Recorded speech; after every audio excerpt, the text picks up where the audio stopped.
The universal exaltation of the precious and life-giving cross, commemorated on September 14th. The pagan Roman emperors tried to obliterate the holy places where our Lord Jesus Christ suffered and rose from the dead so that they would be forgotten. Emperor Hadrian, 117-138, ordered that Golgotha and the Lord's sepulchre be buried, and that a temple in honor of the pagan goddess Venus and a statue of Jupiter be placed there. Pagans gathered at this place and offered sacrifice to idols. Eventually, after 300 years, by divine providence, the Christian holy places, the sepulchre of the Lord, and the life-giving cross were discovered and opened for veneration. This took place under Emperor Constantine the Great, 306-337, after his victory over Maxentius in 312, who ruled the western part of the Roman Empire, and over Licinius, the ruler of its eastern part.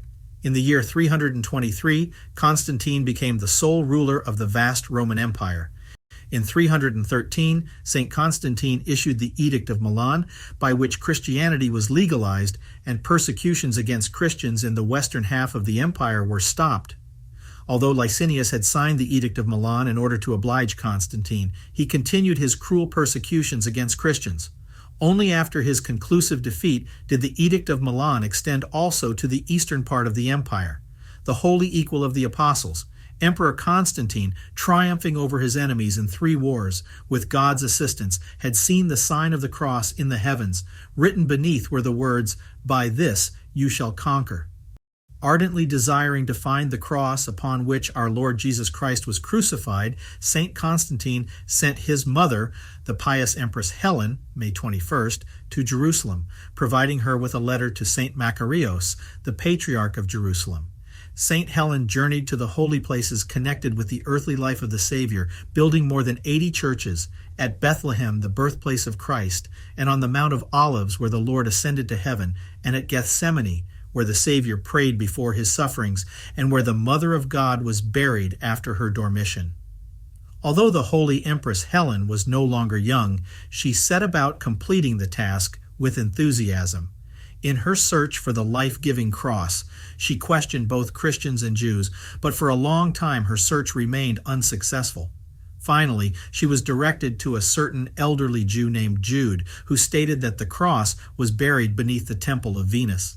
They demolished the pagan temple, and after praying, they began to excavate the ground. Soon, the Lord's tomb was uncovered.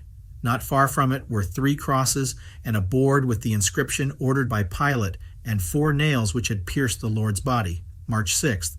In order to discover on which of the 3 crosses the Savior had been crucified, Patriarch Macarius alternately touched the crosses to a corpse.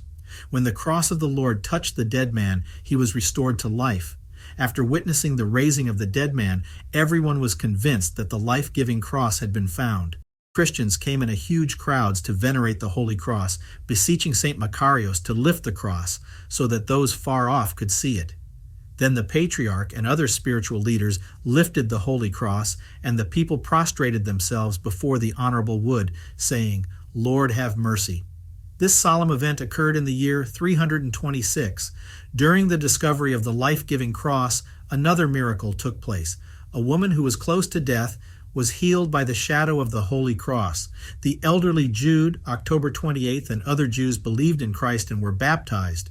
Jude was given the name Kyriakos, and later he was consecrated as the Bishop of Jerusalem. He suffered a martyr's death for Christ during the reign of Emperor Julian the Apostate, 361-363. St. Helen took part of the life-giving wood and nails with her to Constantinople.